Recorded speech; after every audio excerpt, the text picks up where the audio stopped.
Okay, welcome everybody. Thank you again for dialing in to our town hall on racial justice and intersectionality.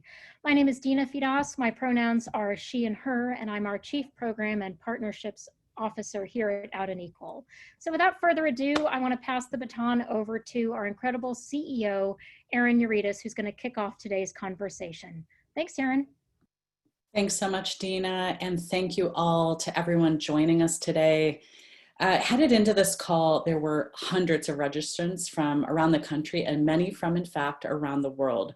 The spectacle of a country breaking through the grip of a pandemic to demonstrate and say no more to racist violence, to lives lost, to more traumatizing videos of these crimes caught on tape, has shown the indomitable spirit of those who seek justice, those who know that we collectively deserve better, and especially those of us who are white owe more to this quest for justice and equality. So as the leader of Out and Equal, I have spent a lot of time reflecting on how we can, as an organization, better leverage our strengths to support racial justice. And this will continue to be done in dialogue with you, our partners, and includes strengthened programming, resources, and speakers at Summit. I'm really honored because today is an incredible opportunity to hear from our extended Out and Equal family, our board members who are also corporate thought leaders in their own right on intersectionality, racial justice, and the concrete ways we can influence our organization's growth in this critical moment. Throughout the conversation and after today, we want to hear how your ERGs, your leaders, and your programming are rising to this moment. Black Lives Matter is a call to action, one that needs to be sustained in everyday ways and informal structural changes. So again, thanks for joining us for this important dialogue, and thanks in advance to some incredible people who I also consider friends and colleagues for joining us. And now I will turn it back to you, Deena. Thank you so much, Erin. And so I'll ask our esteemed panelists to go ahead and turn on your cameras. We're absolutely thrilled today because we as Out and Equal staff get to be inspired daily by our incredible board members. And today is such a special opportunity. So all of you who have joined us have the opportunity to give feedback, to ask questions. You'll be using the Q&A box within Zoom. We've got some topics we know we want to cover with our panelists, but we also want to incorporate your very good questions, and also let us know at Out and Equal. You can either always shoot us an email at hello@outandequal.org, or again, go ahead and use that Q&A box to let us know of any innovative programmings that your company is taking on. So first, we have Yvette Miley, who is the Senior Vice President at MSNBC and NBC News, NBC Universal Comcast. We have Allyn Shaw, President, Recycle Track Systems, and Rolddy Levya, Vice President, Global Diversity, Inclusion, and Belonging at Capital One. As we mentioned, all of our panelists today are Out and Equal family. They're also board members. And we have asked them to bring the fullness of their life experience, of their opinions, their insights to this dialogue. And so to that end, they're not necessarily representing any one employer, but we welcome the insights that they bring to the table. So again, thank you so much for joining us today. So first, why don't I start with you, Allyn? I'm going to go around. Just a quick pulse check. How are you? How are you doing in this? Oh wow, that's a complex question. You know, I am cautiously optimistic, and you have to sometimes think through what does that mean. And for me personally, I'm very emotionally vested in what's happened. I had COVID earlier this year. Clearly, racial injustice impacts me in every facet of my life, my family, myself individually. Of course, I'm as a leader of my company, I'm very concerned about the welfare of our employees and making sure that they're taking care of themselves individually and their families. But most of all, as a citizen in the United States, I was here 30 years ago when sorry, it just blinked. But 30 years ago, this is not the first time that we've had a situation where we saw racial injustice, or we saw police brutality, or we even experienced our civil rights being under attack. So I'm hopeful that today feels different. I'm hopeful that there's so many young people who are taking to the streets. Rodney King, sorry, 30 years ago, Rodney King. People are taking to the streets, and they're young individuals that are hungry and passionate about what is right, and stands for nothing other than the truth and progress. But I'm a little exhausted, but again, cautiously optimistic. Thank you so much, Allyn. Yvette, how are you? I'm doing well. I think that I don't enjoy roller coasters, yet I feel sort of stuck on a roller coaster, one that has incredibly deep lows and not that many high points. But by nature, I'm an optimistic person, and I do cling on to hope that this time things will be different in terms of the outcome, and that real change will happen. So I'm optimistic. I am blessed, beyond blessed, and privileged. And I just want to use my privilege in a way that also helps bring about lasting change. But it has definitely been a roller coaster of emotions. But I think even when I feel that I'm in a dip, and that we're in a dip and a dive, and heading for an incredible collision that we can't come back from, I think about this country and the push and pull that always happens in this country. And I am optimistic that we will rise again in a very real way, not just for those who look like me, but as the collective of America as a country, that we will get through this. So I'm optimistic that we will get through this and come out on the other end better. Mm-hmm. Thank you so much, Yvette. And Rolddy, what about you? How are you doing? Yeah, so first, it's great to be here with my esteemed colleagues. And Yvette mentioned feeling privileged. I feel that. I have my job, I have my health, I have my family, my friends, I have this community that we have here. But in terms of the moment that we're in, I'm also optimistic, and I'm encouraged, and I'm hopeful. I do think that this is a watershed moment for us, particularly when I think about those who are leading diversity and inclusion work in their organizations. I'll start with you. My team and I, we are, and I've spoken with my colleagues and peers who do this work across other organizations, and people are exhausted. We're exhausted, but it is also such purposeful work. It is clearly emotionally heavy, but it is so purposeful, right? And so there's this mission moment, this connection to the thing that we know that we're trying to push forward. And so my hope, and I know that is certainly true of my team and our organization, but just broadly of folks who are leading this work, is that we do the work that has to happen today to create the sustainability of this momentum into the future. Because this is not, as Allyn mentioned, this is not the first time, sadly, that we have been in this space. I remember Rodney King, and I remember Michael Brown and Ferguson, and Philando Castile and Trayvon Martin, and Alton Sterling. Recently we had Nina Pop, a Black transgender woman who was killed in Missouri, and Tony McDade, a Black transgender man who was killed in Florida, and it just happens all the time. And so at some point, there's this need to just sort of activate and create sustainability in the movement to ensure lasting reform. And that's the thing that I get potentially excited about, is that we are in these watershed moments, and there's this sort of opportunity ahead of us to make change in a meaningful way. So that's where I'm at.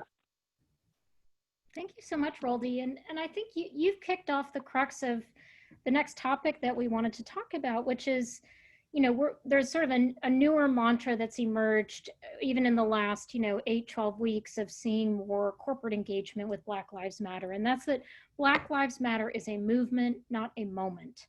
And my question then for the rest of the panel is, as you see it, are we truly experiencing a deep national reckoning with racism, with violence, and with white privilege? And do you think that sustained change is going to emerge from this? And how?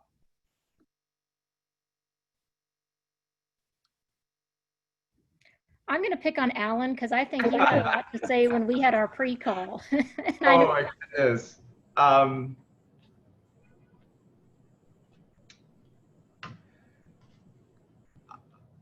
Wow. Yeah, my thoughts do not reflect those of my company. My thoughts are my own. You know what? I'm going to go back to what I said earlier. I do remain cautiously optimistic, and I do think, frankly, that while I agree with Rolddy, right, we need reform and we need it now, right? But I get a little concerned with things like an individual sharing with me days after the SCOTUS ruling and saying, congratulations. And I'm like, congratulations. I'm like, I get it. It's a big moment. It's an important moment. But really, we needed the Supreme Court in the United States to reaffirm that we shouldn't fire people because they're gay. Like that, we needed the highest court of the land to make that true. That's not a favor to our community. That's not a favor to our people. And so that's one point. And a second point that really gives me a little bit of pause is I actually do think that, to Rolddy's point and to Yvette's point, individuals is what's going to make this different, right? So it's not going to be the administration. I think in some instances it could be big brands, big corporations that drive that momentum, of course.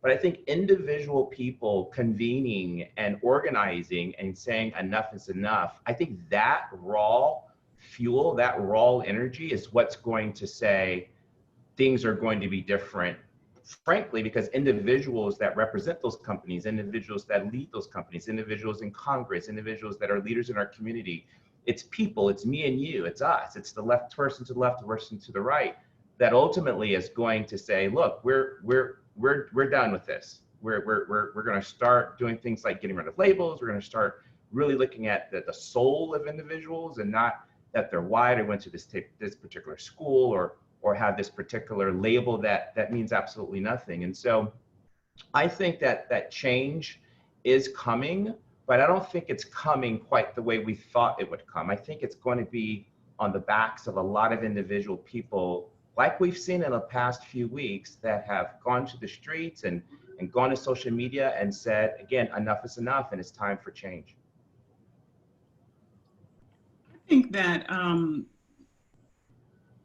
there's a report that exists that says the nation is moving toward two societies, one Black and one white, separate and unequal. This report also delivers an indictment by saying that African Americans were isolated and neglected. That report could have been written this year, but it was actually written in 1968. It was the Kerner Commission report. So that was in 1968. And here we are today. Martin Luther King said he wished that there was an America where we can be judged not by the color of our skin, but by the content of our character. So we have always had this aspiration as a country, but we still know that institutionalized racism and systematic oppression still exists. And to Allyn's point, we can look to the government, we can look to elected officials, we can look to corporations, but look across the street at your neighbor. Do you even know your neighbor, right? It is the individual level of things that also we have to say as individuals, enough is enough in order for change to happen. But we also can't wait for the change to happen. We have to be, yes, allies, but beyond allies, co-conspirators on coming together on making a change happen. So it's not just allies. It is people who are going to act on their allyship. Mm-hmm. Not to just say, I have your back, but to actually take steps to prove that you do. It is individuals can drive their companies can then drive legislation and lawmakers.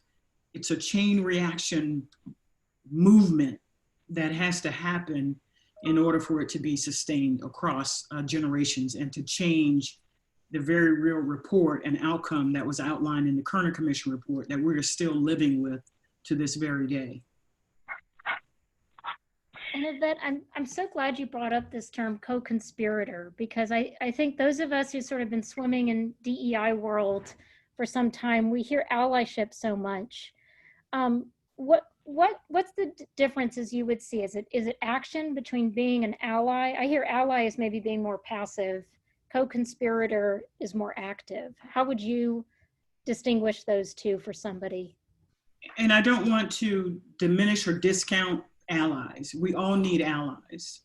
But I would think that a co-conspirator is not only sort of marching with you, but they help you plan the march. They help you print the t-shirt that will say whatever your mission is.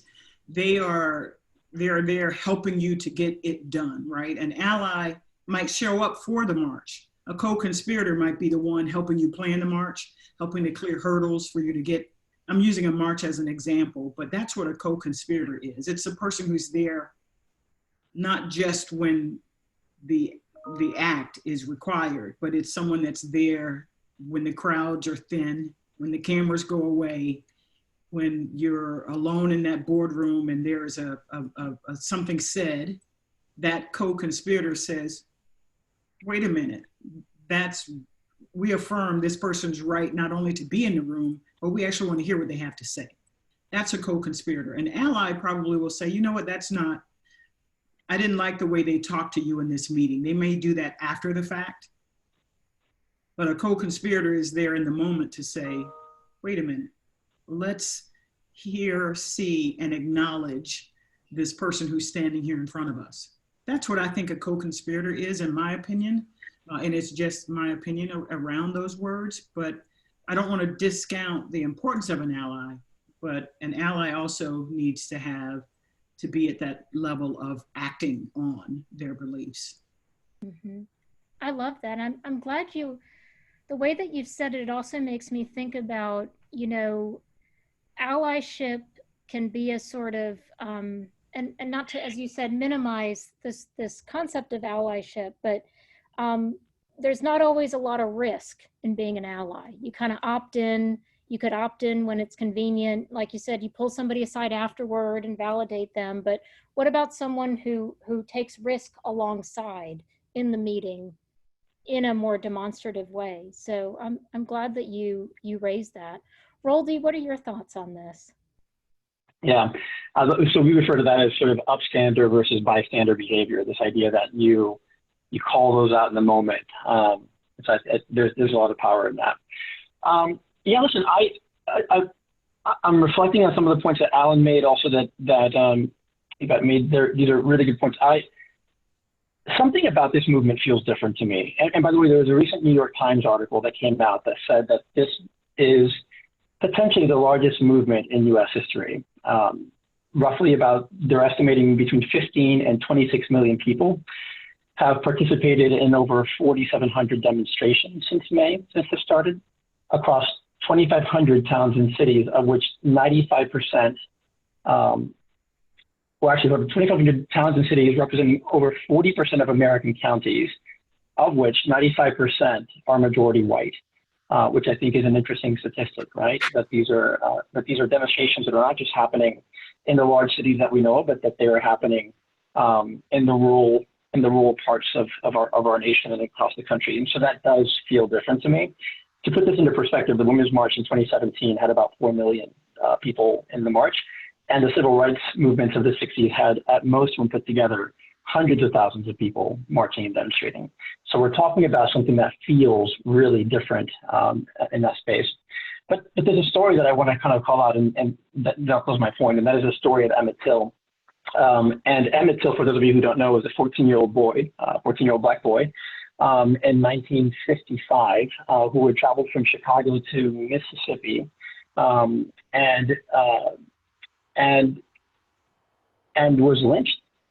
He was abducted by a group of white men, tortured, killed. They hung a 75-pound cotton gin fan around his neck and threw him into a river. The men were acquitted of all crimes, inclusive of the abduction. And Emmett, this is clearly before iPhones and viral campaigns and all of this. This is back in 1955. Emmett's mother wanted the world to see what the face of racism looked like. And so she had an open casket viewing of her son. And she invited the black press and media to come in and take photos and circulate those photos. And over the course of a period of time there, while she had this open casket viewing, tens of thousands of people locally in Chicago came through and saw that. And then, of course, the black media began to spread some of the images. And it was a viral movement at the time. It was the thing that created this uprising of people across the country to begin to advocate for social justice and civil rights. It was, Rosa Parks talks about how Emmett Till was on her mind when she was on the bus deciding whether to give up her seat. But it became sort of this tipping point, this catalyst that led for 9 years into the Civil Rights Act of '64. And it's an example of how sometimes a moment can ignite such a movement in such a way that change can happen. It won't happen overnight. It won't necessarily happen the way that we all want for it to happen, but it is setting something in motion. And so that is what I feel like is happening right now. This might feel to me perhaps as more of an Emmett Till moment than what I recall when with some of the other examples I cited earlier. And so I do think it feels different. Mm-hmm.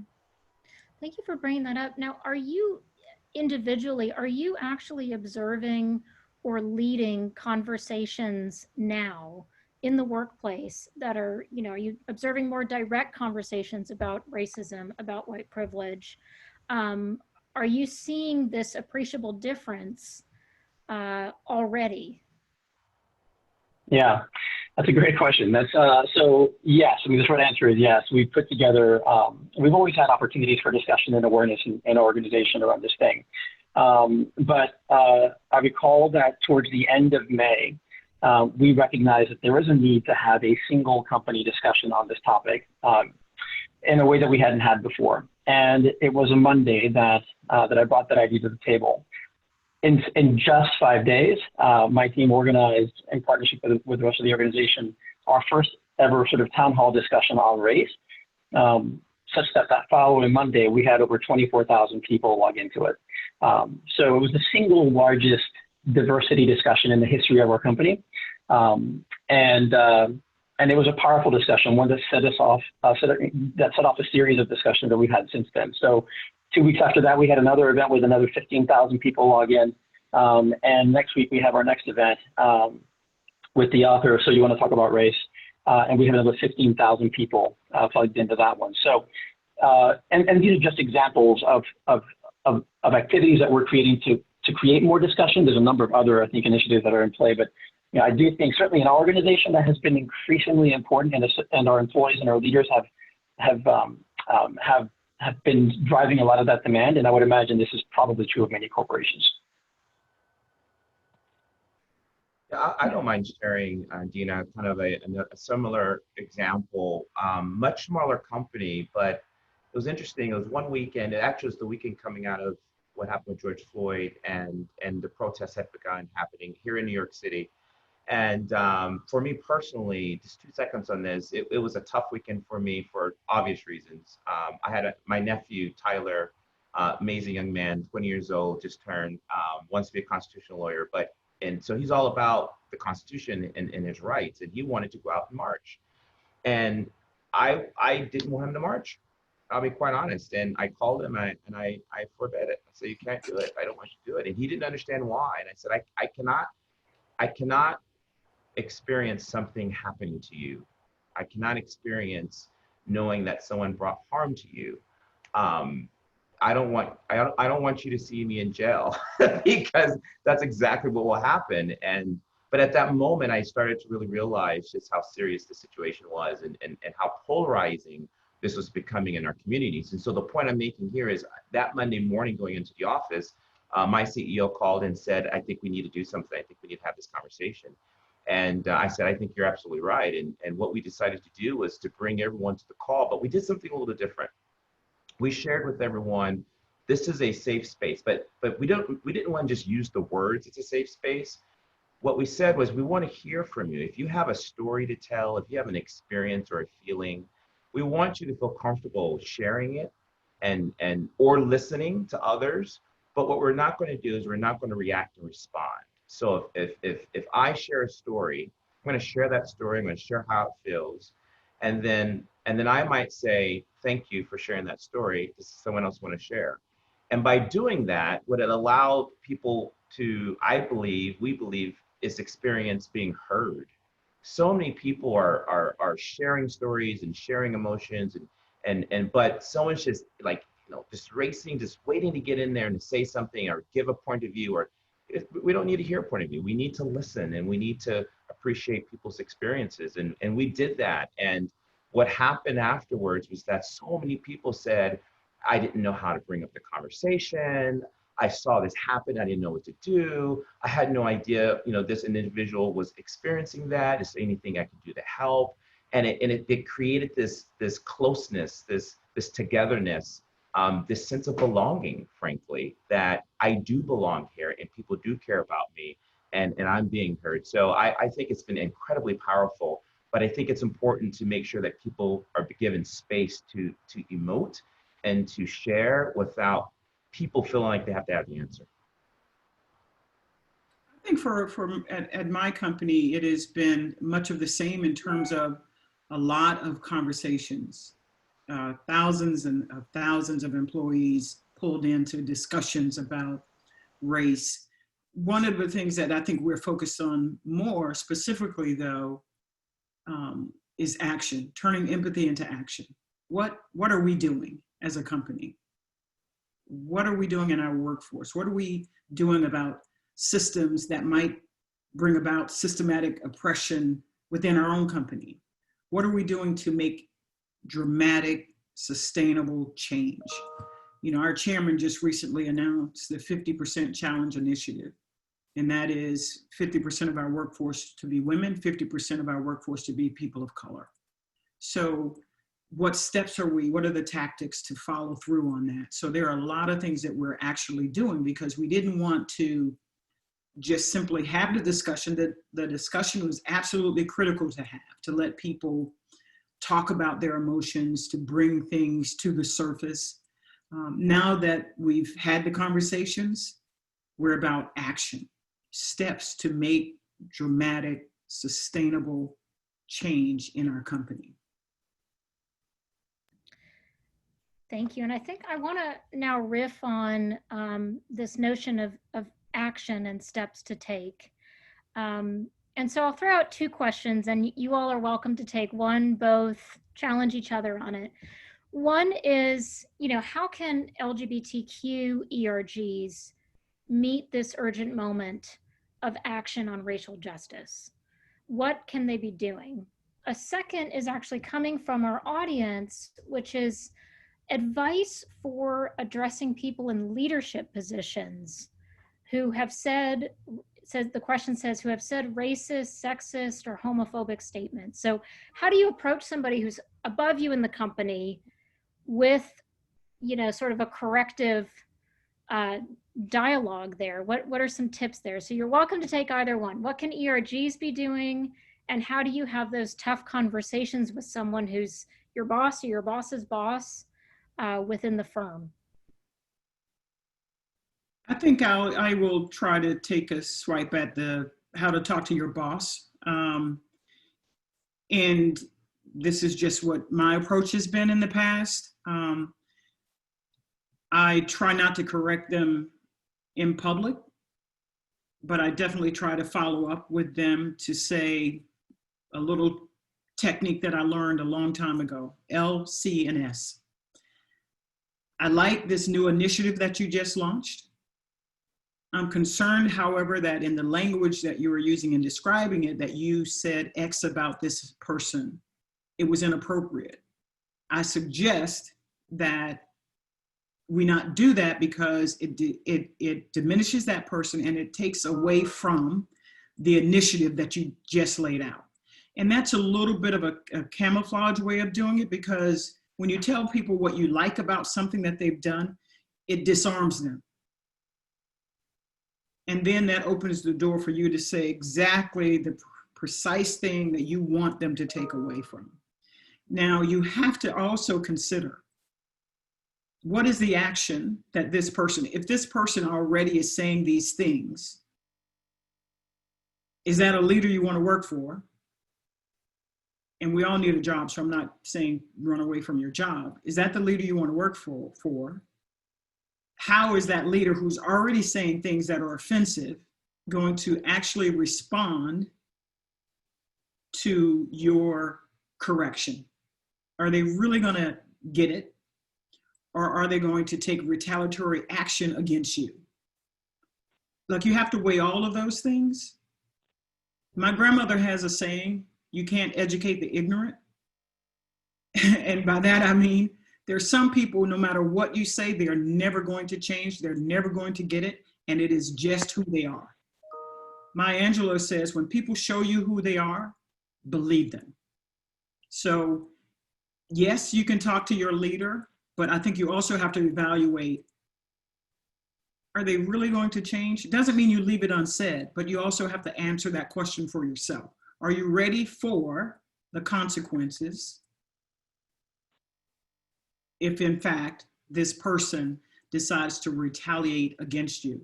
Now, I like the direct approach. Some people call an ombudsman. Some people go to their HR folks. I like going direct to a person, even if it is my boss. I once started a job, and I was told when I started a job that in order for me to be a success, person X had to like me because they don't like my type of people. I'm speaking in code, but you get what I'm saying. So I went to person X, and when I sat down with him, I didn't do LCS, I hadn't learned that yet. I said to him, why is it that I'm told that my success at this company depends on you liking me? He was floored, he didn't expect it. And I could see that it was true, though, that he had said that. But I put it right out on the table. Sometimes you just have to, I'd rather deal with the overt as opposed to someone that I'm not exactly sure where they stand. So you have to evaluate the risk of challenging or correcting your boss.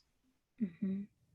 Thank you so much, Yvette. And just so you know, there are now multiple people in the chat box saying, can she please repeat LCS again? Do you mind repeating what sorry. LCS is? Because everybody's excited about this new way of doing things.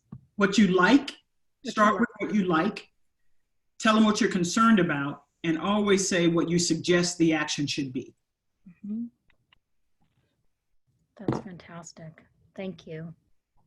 I want to name that it sounds like it's just sort of part of who you are, Yvette, but the boldness and the clarity of purpose, not everybody has that. And so it is incredible that you can approach those conversations in those way. And just based on some of the feedback we're getting, people might feel vulnerable for different reasons. And so I think it's inspiring to hear that you go right in for it. If you're going to say something, let's have the conversation right now directly. Rolddy and Allyn, how does that land with you? Yeah, gosh, I mean, there's so many variables, right? So you have to make a lot of assumptions here. So I generally assume positive intent, and it's one of the principles, in fact, in our culture, in the organization. And so assuming positive intent, so that's one thing. The other thing is also this understanding that there's a lot that each of us don't know that we don't know. So we call that sort of unconscious incompetence. And then lastly, the last sort of variable for me that I would have to factor in is, you know, is the comment or the language, is the act, is it overt or covert in its nature? And so I completely agree. And so generally what you end up finding with bias and language that is racist in nature in particular, that thing doesn't happen out in the open as much anymore. It's sort of like it's covert and it's under the layer. And so there, I think, assuming that were to happen that way, and assuming I know perhaps the intent of the leader, and so there's a difference between intent and impact, right? Then I would have that discussion offline, as Yvette mentioned. But if it were to happen out in the open in a way where it is clearly obvious that what the person said was inappropriate, then I do think it's important to call it out in public in the moment for everyone to hear that. It's a teachable moment, right? So what you don't want is for other leaders or other people who could be in that context to walk away suddenly having learned that it's okay to say X. Because when you walk away with that leader later and you express your discomfort, that other person who heard the same comment didn't get the benefit of that education. And so now you may have mitigated it here, but it's spreading across those other 10 and the 10 that they touch and the 10 that they touch. And so there's a risk, I think. So that's where these spaces are so complex. And then you also have to layer in your political capital and the exposure and vulnerability, and there's a privilege there as well.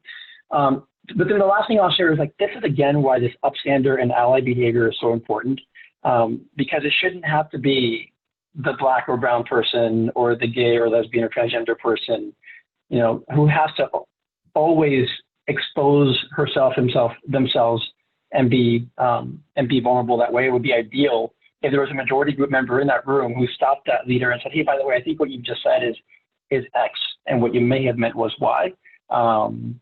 That is the sort of upstander behavior that I'd like to see more of the majority group get to. Thank you, Rolddy. Allyn, anything on the individual conversations that you want to add? Yeah, I first of all, I want to amplify both Yvette and Rolddy. I mean, those are brilliant, and that's exactly. I'm a New Yorker, right? If you see something, say something, and never have a regret, frankly. And so it needs to be addressed, but take care in how you address it. And I think this is a great example of advocates and co-conspirators, right? If something's happened, that's a great opportunity to reach out to a advocate or a co-conspirator and say, hey, did you hear this? Did it land on you the same way?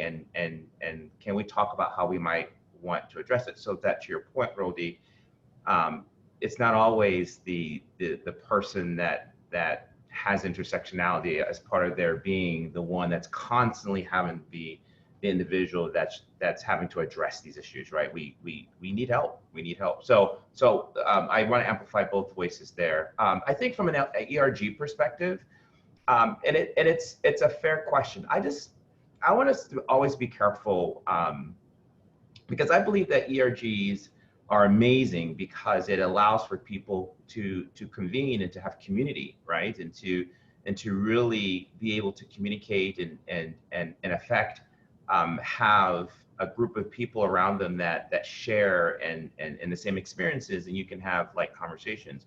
But I also want to be very careful not to be exclusionary with ERGs as well. And so in these times, I think a great opportunity is for ERG leaders to come together, and instead of having a Black professionals group at this particular moment, and a women's group, and LGBT, and a differently abled group, and veterans group, I think this is the time where we say, well, maybe we have one meeting, and in that meeting we share, right? We're one community.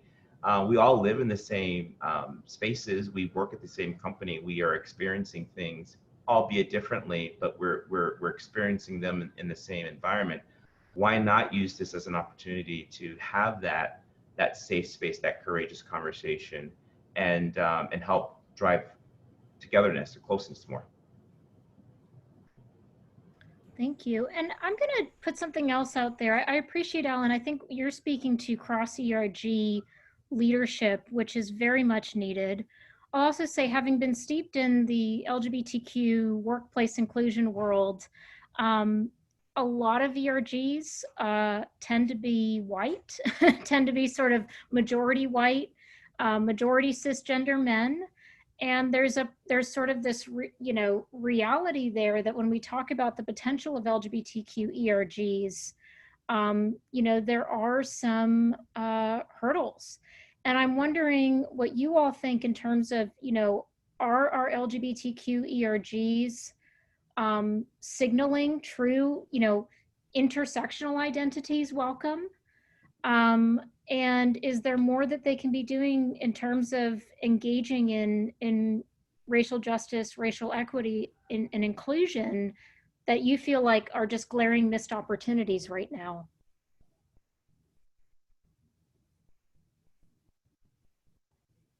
I'm happy to kick it off. Deena, that's fair. It's tough though here, and here's why it's tough. I mean, if we're talking about ERGs is a microcosm of the macro company, right? And so if you're working for a company that is not representative of the communities it serves, right? If in the United States, 330 some odd million Americans, 13% of which are Black, African American. If you're working at a company where you're 1 or 2% Black, then it's going to be tough to have that diversity, that difference. I actually like the word difference versus diversity as part of your group. And so I think in one instance, I think you have to address the macro problem, which is why are we not representative of the communities we serve, and why aren't the programs that are supported by the company, and oftentimes they look to the ERGs to help select individuals, but why are those programs either not retaining the representation? And it's not just in the African American Black community, you see it in the LGBT community, you see it with women, you see it with differently abled. So the question is, why aren't those programs working? Why aren't we retaining those individuals? And at the end of the day, why are we not ultimately getting the representation? If you ask me, and a lot of people do, and they don't always like the answer, if you don't have enough women, hire more women. Hiring more women does not mean hiring women that are not qualified. I mean, that's ridiculous. Who would do that, right? Hire more women. If you're underrepresented from an African American Black community, hire more Black people. You don't need another program. You don't need more stickers.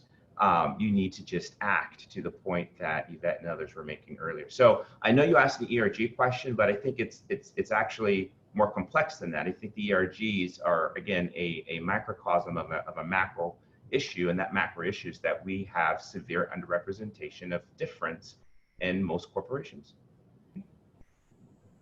Yeah, I view it the same way, Deena. I think there are two different discussions, and maybe they do overlap a little bit, because one of it is, the way I viewed your question is less around BRGs, because I feel like every company will be in a different place based on where it is and its maturity and representation and all those things.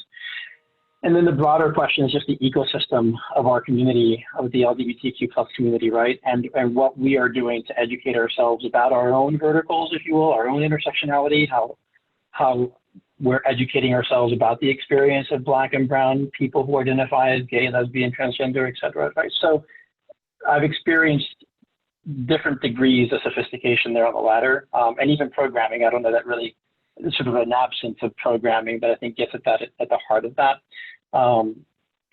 So yeah, and then I subscribe to Allyn's point. Ultimately, the more representation you have in an organization, I think, then perhaps to some degree, the simpler it becomes to begin to do some of that within your BRG.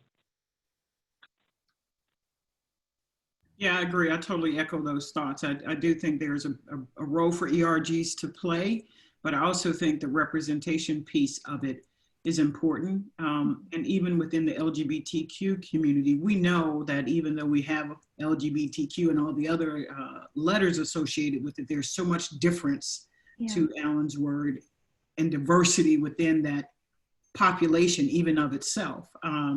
We did a special called Pride and Protest, hosted by one of our news anchors, Joshua Johnson, talking about, and it talked about bias within the LGBTQ community. So there's a lot of work to be done around the ERG space, and a lot of work that ERGs can help companies push forward in terms of the culture, and that achieving the sense of belonging. So there's a lot of work to be done in that space. Mm-hmm. Mm-hmm. These are all such fair points because, you know, we use buzzwords like recruitment and retention of talent, you know, willy-nilly, but retention comes down to if you have an effective recruitment effort and you do get, for example, greater numbers of people of color, what is the culture they're walking into?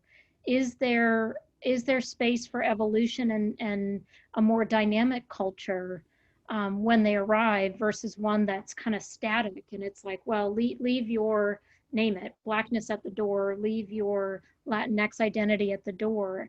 And to that end, you know, I'm surprised and intrigued. There are a number of questions we're getting still around this idea of, I'll summarize it as speaking truth to power. We're getting a bunch of questions kind of lighting up the chat box around, you know, but what about? What about protecting people against retaliation if they express to somebody higher level that they've said something that's hurtful or offensive? There's, you know, stories that unfortunately we see over and over of somebody being mistaken for somebody of a similar ethnicity within the same team. I got the wrong person trope. So, you know, for all the DEI work that we do, diversity, equity, and inclusion, we talk a lot about sort of structural practices and changes, but a lot of it comes down to, do you feel safe and supported to say what you need to say? Sometimes it's speaking up, sometimes it's entrusting somebody with information that, hey, you didn't know this, but you know, I'm trans, or you didn't know this, but I'm actually bi-identified and you keep calling me an ally. So I'm wondering if any of you, did you have a moment in your career where you thinking back, you know, you needed support that you didn't get, or is there support that you would offer to people who feel a little more vulnerable right now in the workplace? What are some encouraging words that you can offer for those that feel like they can't completely speak their truth or they need more guidance to? I think one of the things that, and everyone's journey is so uniquely personal and so different. So my journey and what happened and what worked for me may not work for everyone else. But although I recognize, I guess, the intersectionality of my existence, sometimes I don't want to be just one of those things. When I first started out in my career, I was afraid to be me. I couldn't be upset because I would be labeled an angry Black woman. I couldn't talk about my love life for fear of being labeled a freak. I was trying to see myself through the limited and various prisms by which other people were seeing me. I was so busy trying not to be judged, trying not to be labeled. I didn't know if I was coming or going as an individual. I had no clue. I was just, okay, wait a minute. This person sees me that way, so I cannot raise my voice. This person sees me that way, so I absolutely must use some big words in this conversation. I was so worried about being discovered or being labeled that I wasn't me. I wasn't fully and completely me without apologies. And if I'm one thing, I'm everything. So now I'm comfortable enough to show up and be me and have people deal with it or not. But this journey is so personal in your space that you're in. I don't want to advise you to be bold if that's not where you're feeling in the moment. But there is a saying that I use sometimes just to sort of remind myself. And that is, your opinion of you is more important than anyone else's opinion of you. And it is just, it's not profound. It is just something that I use as my internal compass to remind myself to try to be true to me. That I'm going to be judged no matter for who I love, for who I don't love, for what I wear. I'm going to be judged. And I got to learn to accept not to judge myself. And that's a long journey. Some days I'm good. Some days I need a little help, you know, to sort of feel good about myself. but it is that internal compass. Try not to let someone turn that back on you, that you control that, how fast you want it to how you want to enter a room, how you want to exit a room. And that was a strong, tough journey for me. It took me, I was so deep in the closet, I'm still picking lint out of my teeth. I mean, you cannot imagine how deep I was, hidden away, covered away, not to be discovered. So, but it's your personal journey.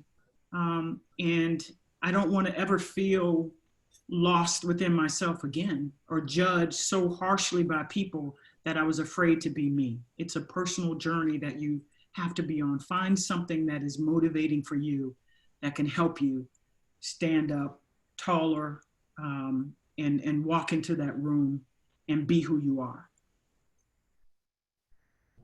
That's just, it's so beautiful, Yvette. And your wisdom, not everybody has an Yvette or an Allyn or a Rolddy in their lives right now. And I'm getting so many messages of appreciation. You get this multiplier effect where they can at least hold on to these words of wisdom from you all. You're welcome to answer that. I'm curious, when you all, I'm guessing at times you needed some confidence shored up. Did you have a mentor? Did you have an ally? Did you have a coworker who inspired you the way that Yvette, it sounds like you located a lot of that within yourself. I'm wondering if any of you have somebody who was able to inspire or support you along the way. So I had different people at different stages. So I think we all identify across a range of identities, right? And you got touched on this a second ago. So for me, and you've heard me in my introduction before refer to this, I mean, I was born in Cuba. I identify as a Latino, as a refugee, as an immigrant. We grew up in poverty, obviously, having been new to the country. So my socioeconomic status, of course, being gay. And I found that I went into closets across all of those identity groups. I was afraid, I would sometimes not eat lunch at school because I was afraid of being the kid in the free or reduced lunch line and what that might mean and how that might single me out as a target. I remember what it was like to be, to look like people in my class, but speak a different language and sound different with an accent and sort of be humiliated by that. And so I became ashamed of my heritage. I adopted this name that was given to me by my first grade teacher because she couldn't pronounce Rolddy, so she suggested I go by Rod, and I adopted this Rod persona. And Rod represented my escape from all these other identities that I think I had grown afraid would be a risk to my safety and my being loved and accepted. And so I started coming out of those eventually individually over time, and different people helped me emerge from each of those in different ways. So I don't know if there was any one. I came out of my Latino closet before I came out of my gay closet. And again, I think it was just different mentors and friends and families, and also seeing and being inspired by the stories of others that have helped me find the confidence in myself to do the thing I needed to do. And so that's where, I'm a natural introvert, so the idea of being on a stage and talking about myself, my personal life in front of people I don't know is not something I would naturally or intuitively do. But I also remember how hearing stories of others helped me realize that I was not alone in the hurt or the space that I was in. And so it's part of why I do what I do today. Yeah. I resonate with that, Rolddy. I was born in 1970s Compton, California, Compton-Linwood area, right, where you had probably the highest density of African-American, Black Americans, but also highest crime rate in California. And so I shouldn't be sitting here right now. I should be dead, incarcerated, or strung out on drugs, statistically, based on simply the zip code I was born. And so I had many, many amazing mentors, people I admired throughout the years, but there's one person in particular, name is Madison Kilpatrick, at a company I used to work at called Vario. And he taught me that life, and in particular, the word fair, is just a 4-letter word. that life is not going to be fair for you, Allyn, and we have two options. And to Yvette's point, right, what happened and how I managed it may not work for you. But for me, once I finally understood that fair is just a four-letter word, and given the situation, I'm just going to have to work twice as hard, and I'm going to have to look for opportunity, and it's just, that's just the way it is. As soon as I figure that out, then it allowed me to see situations for what they really are and not take things personally when I knew that, you know, someone else's opinion of me is none of my business, and lift as I climb. I think a lot of my strength came from, look, if I can make it from Compton, California to here, then you can too. And so we have to constantly look for opportunities to provide others opportunity, and never hold on to a seat just because you made it. And there's so many people out there, they get to that C-suite, they get to that boardroom, and they're just holding on to that seat for their dear life.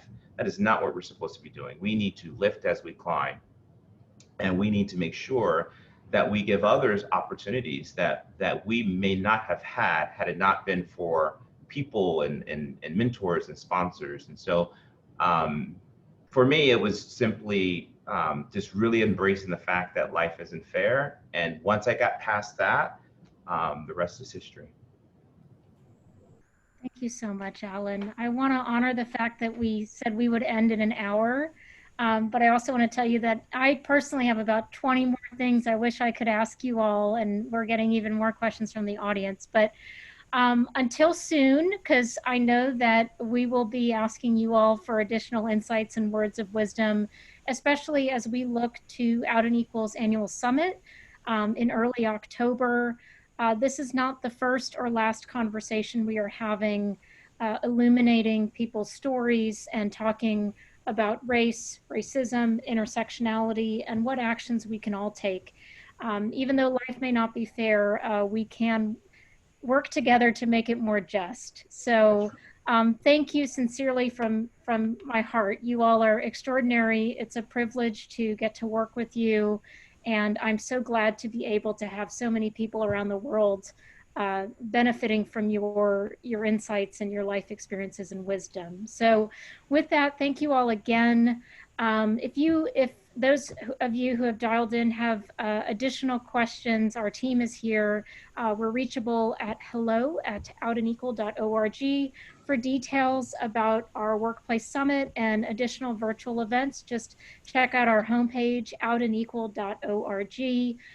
Erin, thanks for dialing in. I know you're on travel today, but Yvette, Rolddy, and Allyn, thank you so much. Thank you. Thank you. Thank you, Bye, everyone. everybody. Soon. Thanks, Bye-bye. everybody. Thank you so Bye. much.